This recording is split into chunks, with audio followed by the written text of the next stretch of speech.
I just was asked, I just heard somebody saying, what's the purpose of life? And I said, to co-create. And it just seems so simple and clear. But of course, it's a question many of us have grappled with in life. And it's funny, isn't it? Because we do make it so complicated when it's so simple. Because we're stuck in like significance or wanting to matter or do the right thing, or stuck in nonsense, stuck in the head, when it's like, if you boil it all down, the reason you're here is to co-create, meaning you are simply a vehicle. You are simply a channel for unconditional love to experience life and decide how he can make it better, what he'd like more. And so he uses your feeling body as the indication of what could be better. So when you're in alignment, your job is to create a magnificent life. And in doing so, you're setting the example for others to choose if they'd like to create a similar life or inspire them on how they can make it better for them. And so it can sound so selfish or simple or fun, right? It sounds so fun and exciting, which can sound wrong, taboo, right? Because that cannot be. No. No.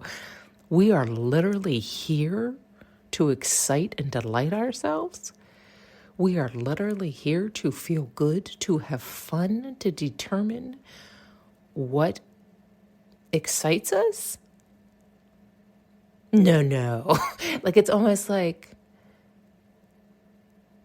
right? Because we get so tripped up in other people's creations, which then they are trying to sell to you. Like, we get like tripped up in the nitty gritty. We get stuck and trapped in the nitty gritty of like trying to analyze the details, that we miss the bigger picture. Like, if you can relax into that bigger picture of the knowing and not get tripped up on the details, it's like you can slide through easier, right? But when you analyze every little detail, well, I have to work and I have to make money, and it's like we go at it backwards, and then we get stuck. We get stuck because we couldn't see where we were going. We just need to determine. It's like, keep your eye on the prize. We're supposed to have fun. We're supposed to determine what is fun for us. What would excite us and delight us? What would we like more? How can we make this experience better for ourselves? And it's like, in making our experience better for ourselves, we're making it better for everybody. Because it's just like, because we can all resonate. So let's just use something simple.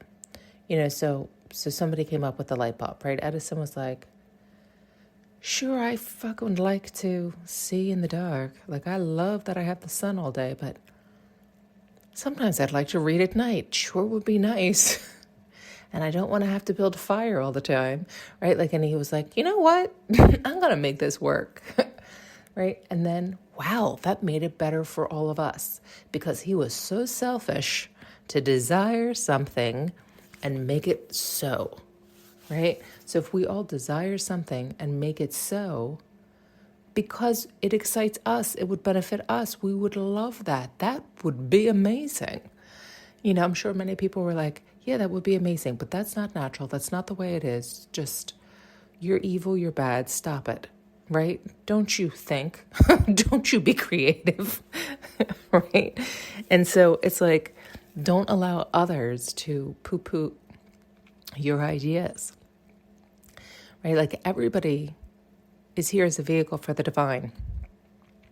And so when we can relax into that knowing and let go, then everybody can start having fun and focusing on what truly makes them happy. It just seems so simple. As always, they show it so beautifully. So the way it's shown and felt and understood when we speak telepathically, it's crystal clear. I think this was a good depiction of all of that. So I hope you heard it. And it was funny how they had me answering everything and how it just flowed out so easily, because I think I often too, it's like I can hear everybody's detailed thoughts and all their questions that are ridiculous. And it's like I try to answer all the ridiculous questions and it's like, why? Why? It's like, don't get trapped up in their traps, right? Where it's like, look, you really are here to have fun. And I know it's hard to accept. It is. It is really hard for a lot of people to accept that. And I know I bring this up a lot because it's how I was taught. It's how I understand it. It's how I perceive things. And it's how they show me things. I think it's more of the religious people who have more of the struggle because they're living under a rule book. And the rule book, I think a lot of the teachings in the scriptures were actually perfect.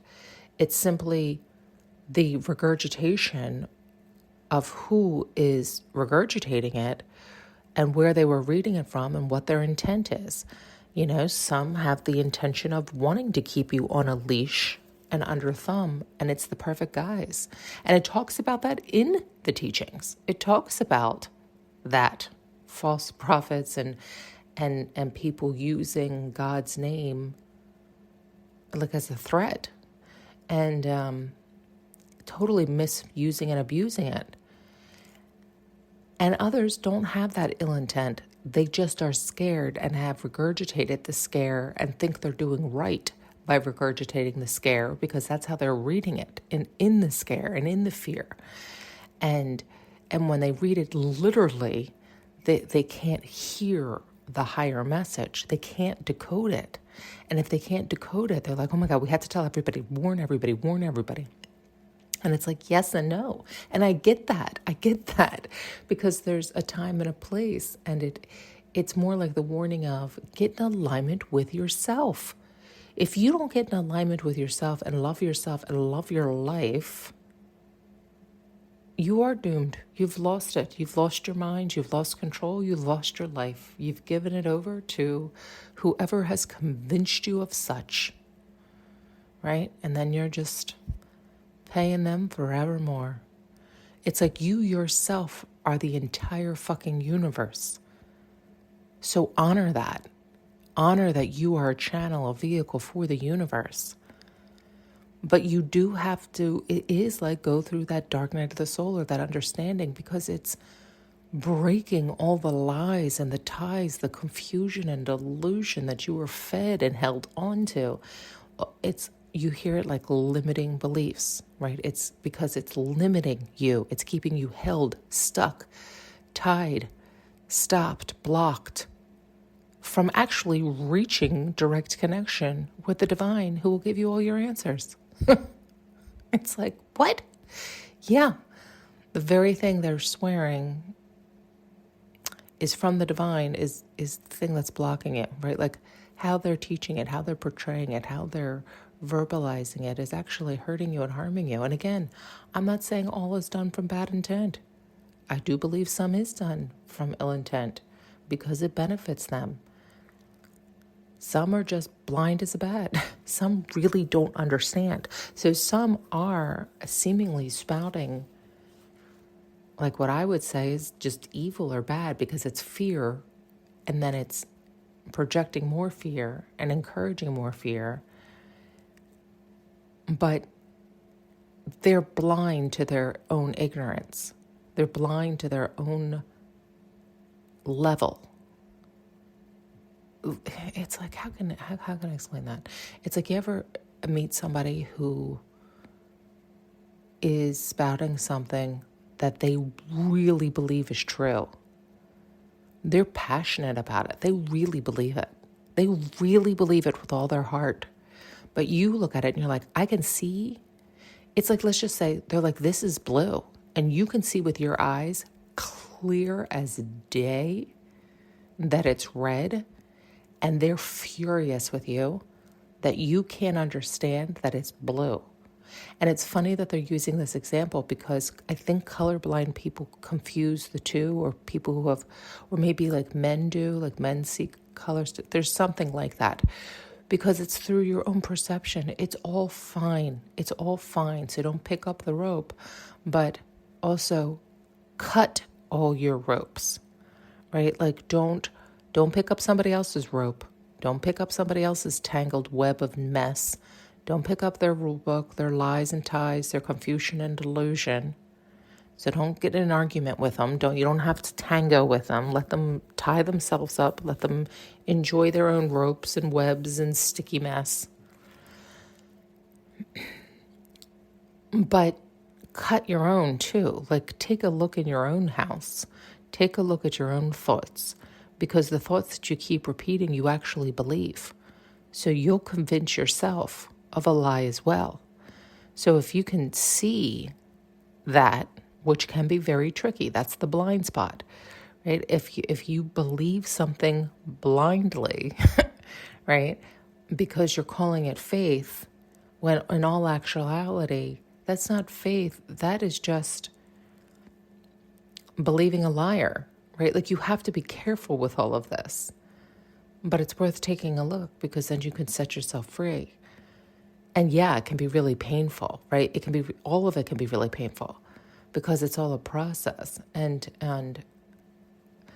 like somebody could hear this and start snipping stuff and then snipping the wrong things, snipping the wrong chords, and then get hurt that way and then give up on it and run back to what they're familiar with. It's like one faulty mistake, and it could have been a big one. And they just run right back. That's evil. That's bad. Oh my God, all this hell happened. That was evil. That was bad.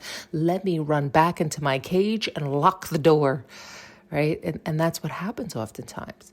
We get so scared of that freedom and it's so unfamiliar that we find a reason or excuse to run back into our small-mindedness that we can control, that tiny cage that we're comfortable in.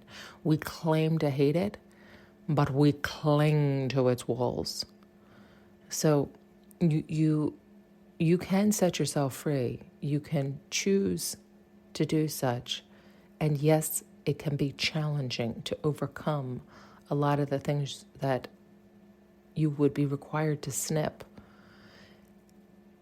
And then you have to normalize basking in the freedom of setting yourself free and not having those limits, right?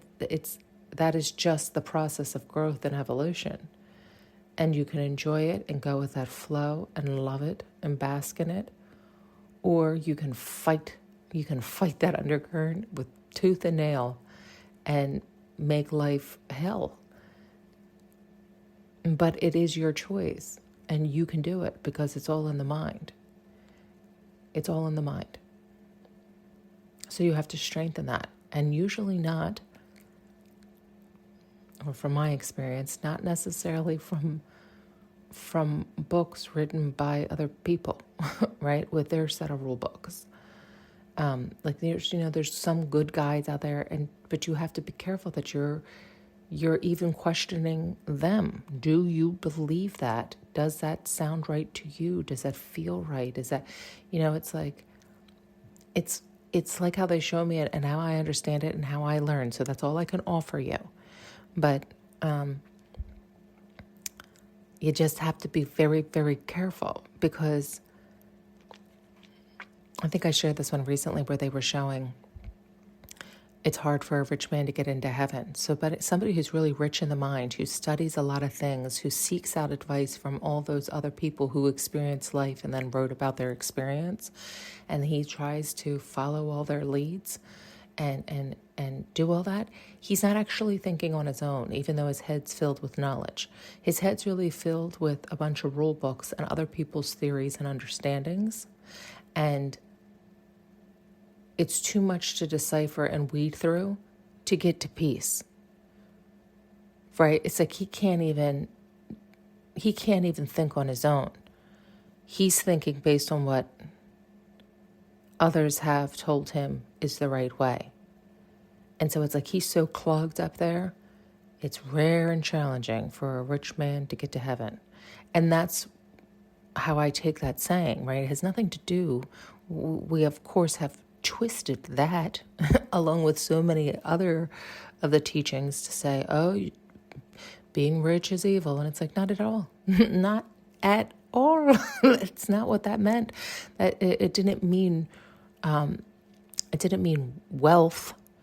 It meant rich in pride and in the head and in mind, or in any other area. If you're rich in like lust, or you're rich in like all these things, those are just, it's the 7 deadly sins, right? Those are the tricks and traps. Like, what end are you coming from?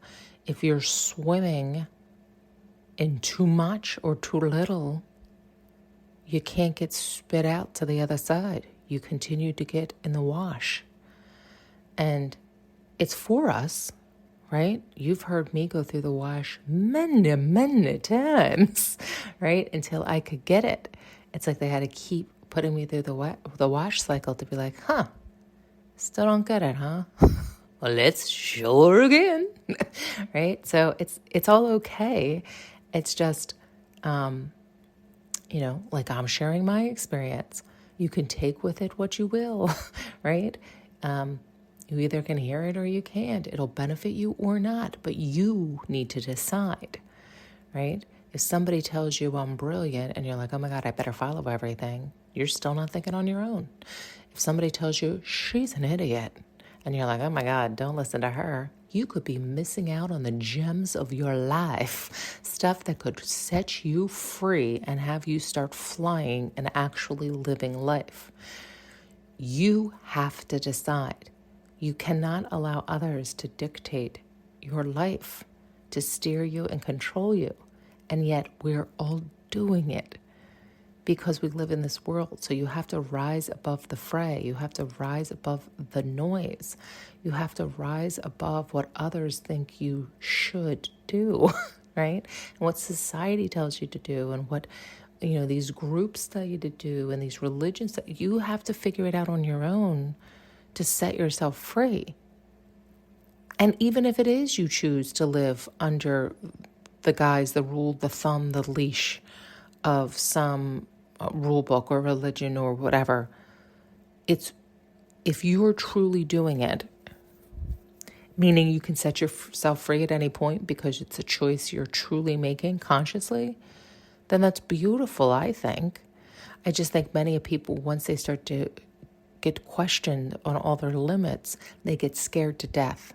And fear, people push away and they think it's evil and bad, right? That is ignorance, right? We've experienced that in history time and again. And unfortunately, people haven't learned from that. They haven't gained that wisdom. They just find something new to fear and push against. And so that's why that repeats, right? People say, well, if you don't learn it, history repeats. No, what's you're doing is you're not understanding the broad message, right? You have to run into the unknown. You can't be fearful. You can't be scared. You can get curious. You can learn so you can decide. You can choose. Yeah, I hope I'm saying this clearly because I know a lot of people, it's touchy because it's scary for them. That's what it is. And it's okay. It's just, and it takes time, and it, we all go at different paces. Anyway, you know me, I'll go on forever, so I'll just jump off. Thanks so much for tuning in and listening. You can now purchase an audio journey with me using the link below.